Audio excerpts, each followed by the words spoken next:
Magandang araw po sa inyong lahat. Bago natin simulan ang kwento, ay muli ko lang pong hihilingin sa inyong mga mabubuting puso na pumindot ng like at mag-comment na rin ng kahit present man lang. Siguro naman hindi yun magdudulot sa inyo ng malaking perwisyo, di ba? Pindutin na habang nakikinig. Salamat sa iyo, katribo ah. Ipagpatuloy na natin ang kwento. Kinabukasan, magkakasabay na kami nag-almusal sa hapagkainan. Pare-pareho din naman kami nakatulog ng maayos, kaya maagang nakagising. Kuya Lino, kumusta? Wala tayong bagong misyon? Meron na, Ting. Ha? Saan naman? Sa San Narciso. Babalik na tayo roon.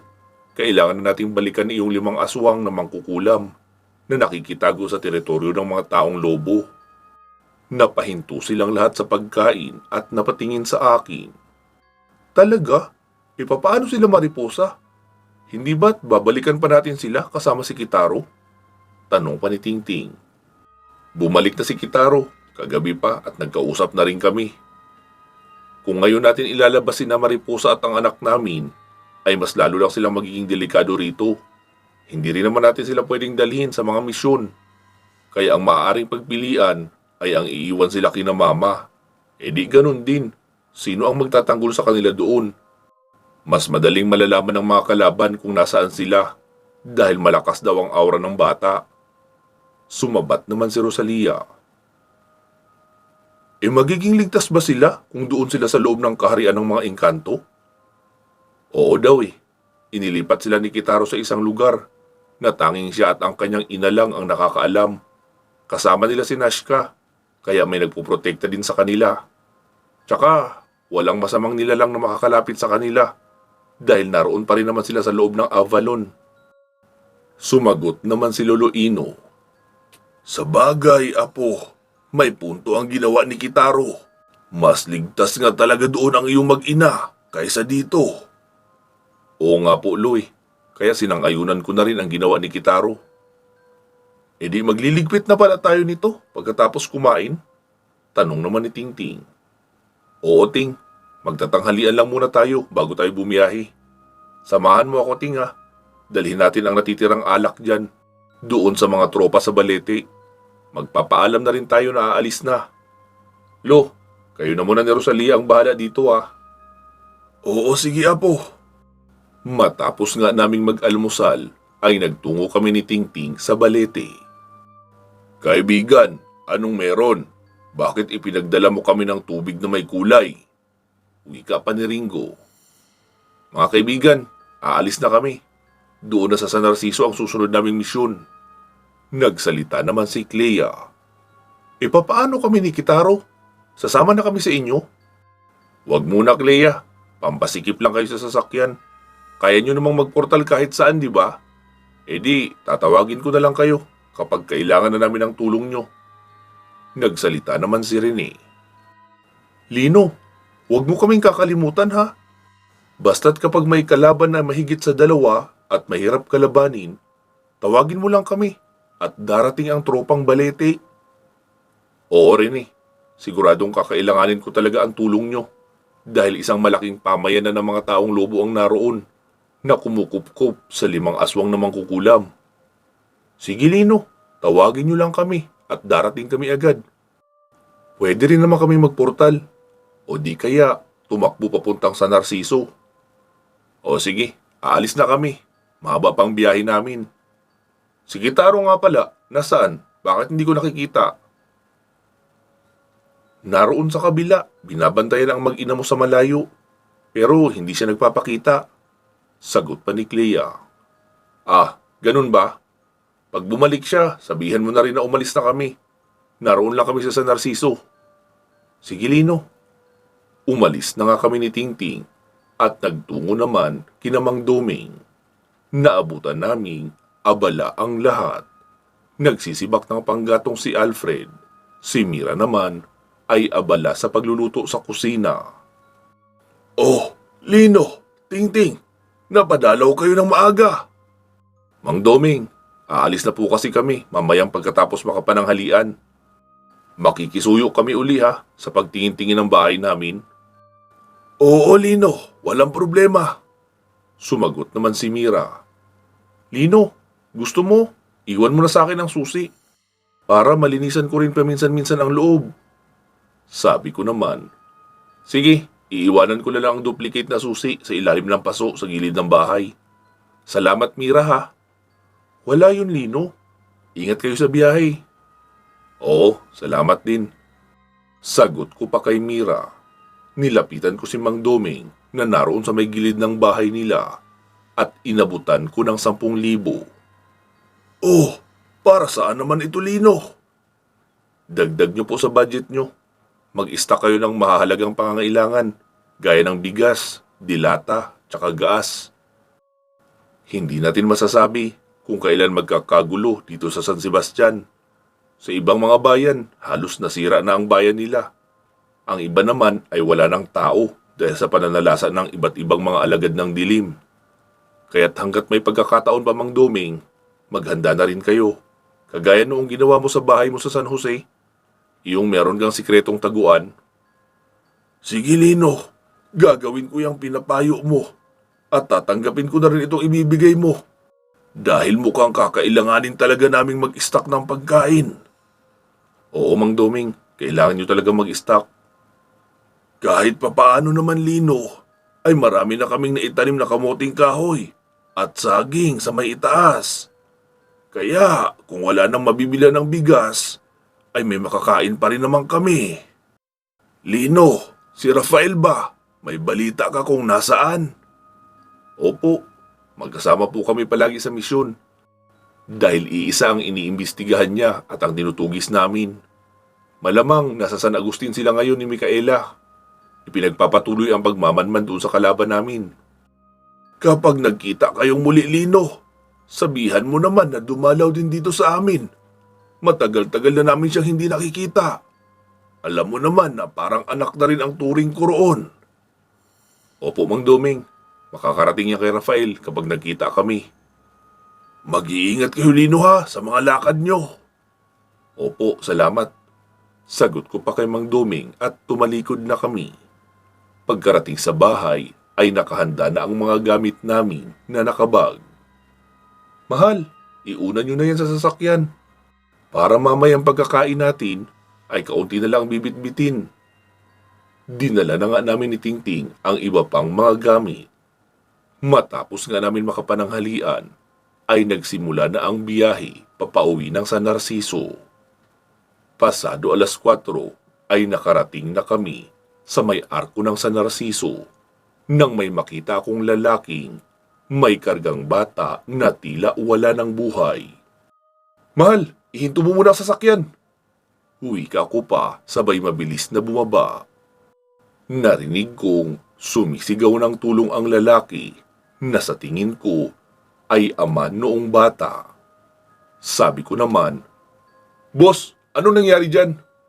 Agad siyang lumingon sa akin at sinabing, Hindi ko alam, Brad. Nasa may tapat ng bakuran lang namin siya naglalaro. Tapos may dumaang matanda at parang may itinanong. Agad din namang umalis ang matandang iyon. Kaya akala ko ay wala lang. 10 minuto lang siguro ang lumipas.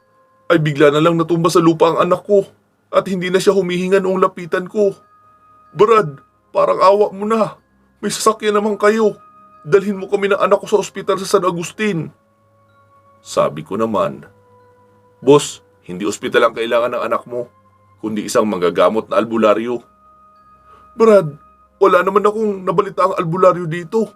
Isaan ko siya dadalhin. Huwag po kayo mag-alala, isa akong albularyo. Susubukan kong gawan ito ng paraan. Pero kailangan natin ng lugar na mapagpipwestuhan, hindi dito sa gilid ng daan. Tara Brad, ayun lang ang bahay namin no, sa may gilid ng daan. Wika pa ng lalaki sa akin at agad nang naglakad papalayo. Sumunod na rin ako at si Tingting. Sumenyas lang ako kay Lolo Ino na maiwan muna sa sasakyan para may kasama si Rosalia. Boss, magpaningas ka muna ng pausok sa 4 na kanto ng bakuran nyo. Pakitulungan mo na siya, Ting. Wika ko pa na agad naman nilang sinunod matapos mailapag ng lalaki ang kanyang anak na babae sa upuan sa may sala. Nilapitan ko ang bata at pinulsuhan. Buhay pa iyon, pero pinagmumukhang patay noong aswang na may gawa para iwanan ng pamilya at kapag nalingat ay saka palang nanakawin at papalitan ng puno ng saging. Boss, nasaan ang asawa mo? Tanong ko pa doon sa lalaki.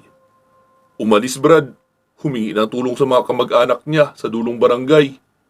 Brad, mabubuhay mo pa ba ang anak ko? Boss, hindi ako bumubuhay ng patay. Pero itong anak mo ay hindi pa patay.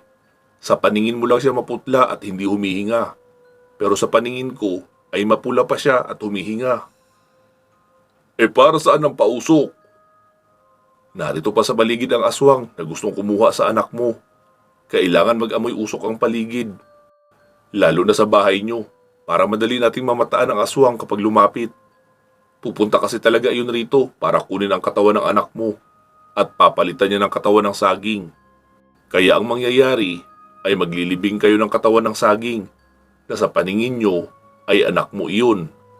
Anong gagawin ko, Brad, kung bumalik na yung aswang na sinasabi mo? Huwag kang mag-alala, hihintayin natin siya at tatapusin na natin sa gabing ito para wala nang mabiktima pa. Alam mo, Brad, pangatlo na itong anak ko sa nagkaganito. Nabigla na lang mawawala ng malay at makikitang wala ng buhay. Ha? Kailan pa nagsimula? Noong nakaraang linggo lang din. Naku, mukhang ang lugar na ito ang punteriya ng aswang na iyon ah. Ting, sa kusina ka muna mag-abang. Mangangatay muna tayo ng aswang ngayong gabi. Sabi naman ni Tingting, Kuya Lino, bakit wala kang inilagay na kahit ano sa pausok? Hindi ba natin iyon lalagyan ng insenso o kumangyan? Hindi, Ting, para hindi maisip ng aswang na may albularyo sa loob at maglakas loob pa rin siyang pumasok. Hindi ko rin nilagyan ng bakod espiritual ang bahay para malaya iyong makakapasok. Sumabat naman ang tatay. Brad, paano kung ako naman ang biktimahin ng aswang? Huwag kang mag-alala, boss. Hindi ka bibiktimahin ng aswang na iyon. Hindi siya nang bibiktima para kumain. Kailangan niya ng bata para pang-alay sa ritual. At hindi ka na qualified bilang gawing alay. Kaya ang gawin niyo lang mag-asawa mamaya ay uupo ng nakaharap sa pintuan, papalabas. Habang nasa harapan niyo ang inyong anak, pilitin niyo maging malungkot ang mukha para hindi maghinala ang aswang. Kami ng kasama ko ang bahala sa mga gagawin. Ting, puntahan mo muna sina Lolo at Rosalia. Sabihin mong dumiretso na sila sa bahay. Kunin mo na rin ang isang cellphone para tatawagan na lang natin si Rosalia kapag tapos na tayo rito. Para masundo niya tayo. Okay, Kuya Lino. Wika pa ni Tingting at umalis na. Ilang saglit pa ay may dumating na ginang. Umiiyak iyon at bagsak ang balikat. Lumapit iyon sa lalaki at sinabing wala raw siyang nahanap na manggagamot para maipagamot ang anak nila. Sabi naman ng asawa niya na wag nang mag-alala dahil naroon na ako at isa akong albularyo. Nagpupunas naman ng luha ang asawa habang nagpapasalamat sa akin. Sabi ko naman na umupo lang sila sa may harapan ng kanilang anak at umarting sobrang nalulungkot. Noong makabalik si Tingting ay sinabi ko na doon na siya sa kusina uli magbantay. Oorasyonan ko siya para mabuksan ang ikatlong mata at makita ang aswang na magtatago sa tagabulag. Tapos ako naman ay gagamit ng mas mataas na antas ng tagabulag para hindi rin ako makita noong aswang. Kailangan kapag nakita na ni Tingting ang aswang na pumasok sa kusina, ay magpanggap lang siyang walang nakikita. Binilinan ko rin ang mag-asawa na kahit hindi nila ako nakikita ay huwag silang matatakot dahil sa paligid lang din ako nagbabantay. Pasado 6:00 noon ng gabi, madilim na sa labas ng bahay. Sa loob naman ay lampara lang ang ilaw na meron ang mag-asawa. Lumabas na ako ng bahay at nag-usal lang tagabulag. Tapos muli akong pumasok at tumayo sa may pagitan ng sala at kusina. Kaya kita ko ang mag-asawa na nakaupo sa may sala at kita ko rin si Tingting na nakaupo sa may hapagkainan. Pasado 7:00 ay ramdam kong nasa labas na ang aswang. Tinignan ko ang pintuan sa harapan pero wala roon. Hanggang sa makita kong naroon pala sa may pintuan sa kusina. Noong una ay inisip ko na baka isa iyon sa 5 aswang na tutugisin ko sa bukid. Pero iba, hindi siya pamilyar sa akin. Nakayuko noon si Tingting nang dumaan sa gilid niya ang aswang at hindi niya iyon napansin. Malapit na ang aswang sa may pagitan ng kusina at sala noong mapatingin si Tingting doon sa aswang. "Uy, ayun pala!" Wika niya pa na nagulat.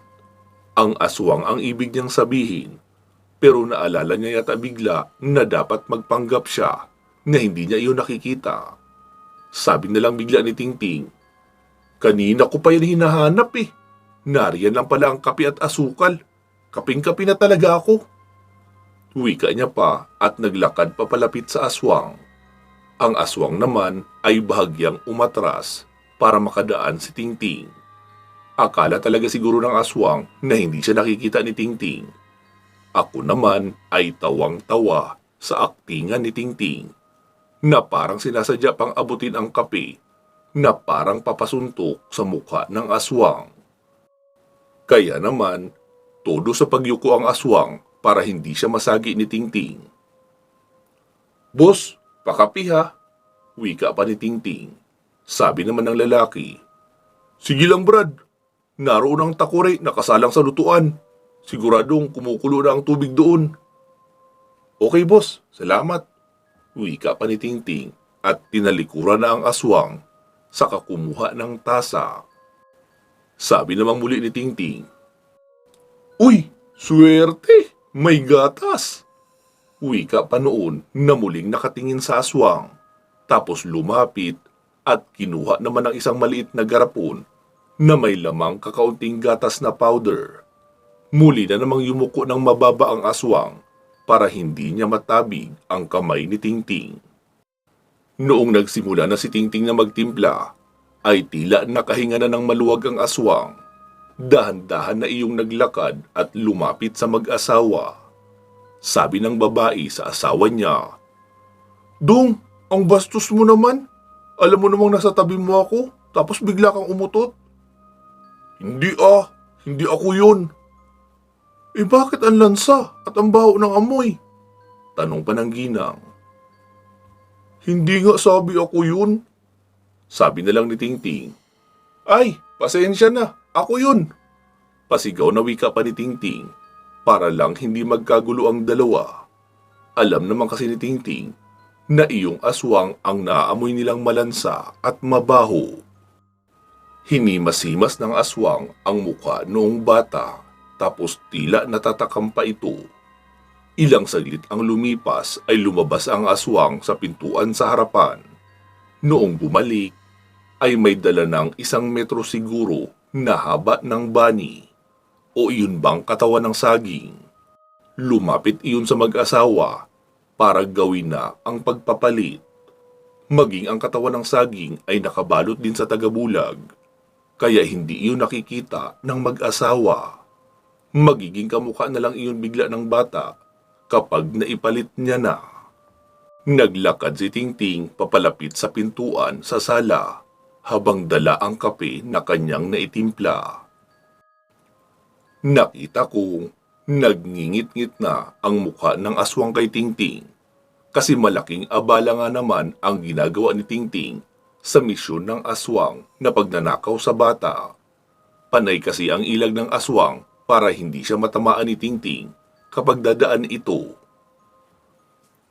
Tumayo ng tuwid si Tingting habang nakatingin sa labas at hawak pa rin ang malaking tasa na may kape. Nakita kong dahan-dahan ang hinihila ng aswang ang bata. Mukhang may ginawa iyong orasyon kasi walang kamalay-malay ang mag-asawa. Samantala hinihimas pa nila ang braso at binti ng bata. Hindi man lang nila namamalayan Nasahig na ang hinihimas nila. Tapos dahan-dahan ang ipinalit ng aswang ang katawan ng saging sa harapan ng mag-asawa at iyong katawan na nga ng saging ang hinihimas nila. Nagmadali na ako na lumabas ng bahay, pero pagkadaan ko kay Tingting ay tinapik ko siya sa balikat. Kahit hindi niya ako nakikita dahil sa mataas na antas ng tagabulag na ginagamit ko, alam niya namang ako iyon at iyon na ang hudyat na kumilos na siya. Bago pa damputin ng aswang ang bata, ay nagkunyaring dumulas ang tasa sa kamay ni Tingting at ibinuhos niya ng sadya ang mainit na kape sa katawan noong aswang. Doon na iyon nagkikisay dahil sa init. Natauhan din ang mag-asawa dahil tumambad sa harapan nila na isang katawan ng saging ang kanilang hinihimas at ang anak nila ay nasa unahan na nila kaunti. Naghihiyaw at nagkikisay ang aswang dahil sa init noong kape na ibinuhos sa kanya ni Tingting. Biglang sinabi ni Tingting, "Ay, sorry Brad, dumulas sa kamay ko ang tasa eh." Wika pa ni Tingting na nakatingin sa lalaki. Pinatulis noong aswang ang kanyang kamay at isinaksak na kay Tingting. Mabilis naman umilag si Tingting at pagkalihis noong kamay ng aswang ay sa kanya isinaksak ang nakahanda niyang pinatulisang bagakay na nakasiksik sa kanyang likuran. Nanlaki naman ang mga mata noong aswang at hindi makapaniwala na nailagan siya ni Tingting at nagawa pa siyang masaksak sa sikmura. "Pasaway ka ha? Kanina ka pa eh. Hindi ka makaramdam na hindi ka welcome dito. Itinuloy mo pa rin talaga ang balak mo." Wika pa ni Tingting sa aswang. Kahit may nakatarak na bagakay sa sikmura, ay pinilit ng aswang na kumilos ng mabilis at lumabas ng pintuan. Pagkalabas pa lang, ay agad ko nang kinumpasan ng isang malakas na tigalpo. Bihira ko iyong gawin dahil mas sanay ako sa espadang kyanite o iyong manong-manong pakikipaglaban. Pero sa pagkakataong iyon, ay trip kong subukan kung gaano nakalakas ang aking tigalpo. Gayong marami nang nahihigop na lakas ang mutya ng sinukuan. Mula doon sa aswang na hubot na pinuno noong mga taong lobo na sumugod sa bahay namin sa San Sebastian. Tumalsik sa malayo ang aswang pagkatama sa kanya ng aking malakas na tigalpo. Nabasag na rin ang bisa ng kanyang tagabulag kaya nakikita na siya ng mag-asawa. Nilapitan ko ang aswang. Buhay pa iyon pero lumalabas ang dugo sa ilong at bibig. Sa tingin ko ay hindi na iyon makakatayo pa. "Boss, ito na ang aswang na puminsala sa anak mo. Ikaw na ang bahala sumintensya." Wika ko pa. Iniabot naman ni Tingting ang isang itak doon sa lalaki. Doon niya lang iyon nakita sa kusina na mukhang pag-aari din noong mag-asawa. Dali-daling sumugod ang tatay noong bata at pinagtataga ang aswang. Hindi ko na tinignan kasi noong simula ay gigil na siya sa kanyang pagtaga at pagsaksak. Kaya hindi malayong maging giniling na aswang na talaga iyon.